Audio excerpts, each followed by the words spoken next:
Thank you to Blue Umbrella and Nothing Alive for requesting this episode. Welcome to Conlang, Critic, the show that gets facts wrong about your favorite Conlang. I'm Jan Measley, and in this episode we'll finally be looking at another international language, FluidLang. And don't worry, the next few after this one will be about interlangs too. That's right, Conlang Critic is back and better than ever? No, that's not true. Anyway, FluidLang is an interlang created in 2015 by Reddit user Andrew the Conlanger, and has been continuously updated by the FluidLang subreddit. The version I'll be looking at is version 1.0.6, which was published in late 2016. Its goal is to be an oligosynthetic language that's unambiguous while still having minimal vocabulary. Its consonants are b, d, g, p, t, k, v, j, l. I'm not entirely sure what's going on here. From what I can tell, this is the consonant inventory of Rotokas, or Rotakas as the reference grammar calls it, with the addition of a few more sounds. The new sounds don't even make sense though, especially if you look at the pronunciations that are there for people who can't distinguish sounds by voiciness. Does the FluidLang subreddit actually expect someone to be able to distinguish between v and v, or between l and r? And why is j here instead of sh or z or s? This just doesn't make much sense. FluidLang's vowels are I, u, u, e, o, a.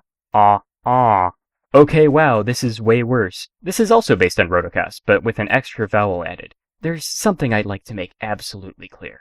If you want your phonology to be international, 5 vowels is a maximum. 3 vowels is the best possible option for an internationalized vowel inventory. Wait, why, you might ask? Well, there's this language you might have heard of that's called Arabic. It's one of the most commonly spoken languages in the world, and it's one of many 3-vowel languages. Of course, 5-vowel languages are common too, but speakers of 3-vowel languages have a harder time adjusting to a 5-vowel system than the other way around. And of course, both will have a hard time adjusting to a 6-vowel system. On top of that, FluidLang, admittedly like Rotokas, has vowel length. Yeah, this phonology is just 100% bad. And yet the orthography is kinda worse?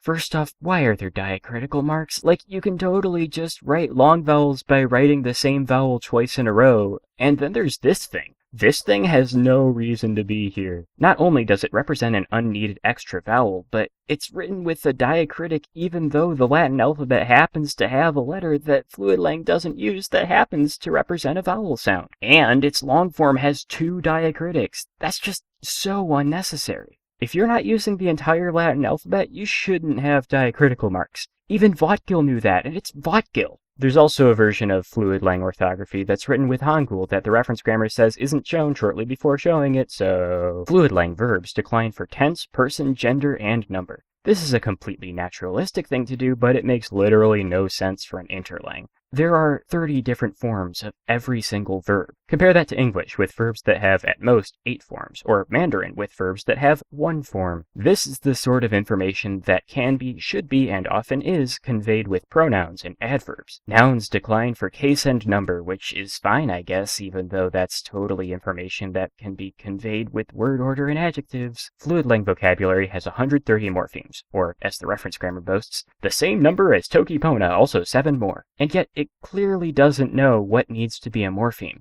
There's a distinction between place and state, and yet die and stop are the same word. The word for but also means since, which absolutely do not mean the same thing, and the word for if also means because, which absolutely does mean the same thing as since.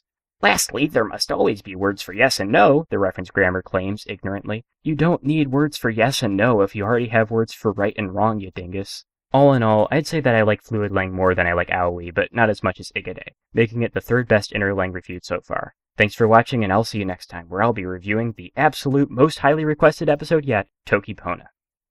Hey everyone, it's Jan Measley, here to talk about stuff. First off, the small list available on tokiitolipona.tumblr.com/plan is coming to an end. Don't worry though, because after the release of the Toki Pona episode, which will come sometime in February, there will be a new small list available from the same link as the current one, and the languages that will be covered in episodes 13 to 24 will be revealed. If you want to request an episode, then please be aware that there have been many people who have requested many languages before you did, and it will take me a very long time to get to yours. However, if you want to request an episode anyway, you can do that in the comments section on Twitter, on Tumblr, or in the dedicated channel of the Discord chat. One more thing. Conlang Critic, a show about languages, is currently only available in one language. If you are multilingual and have free time, please help the show become more available internationally by translating the subtitles. If you do, then any request you make for a future episode will count as 1.5 requests. There's links in the description for all this stuff. Thank you so much for your support, by the way. I'm really looking forward to the next couple of videos. See you then.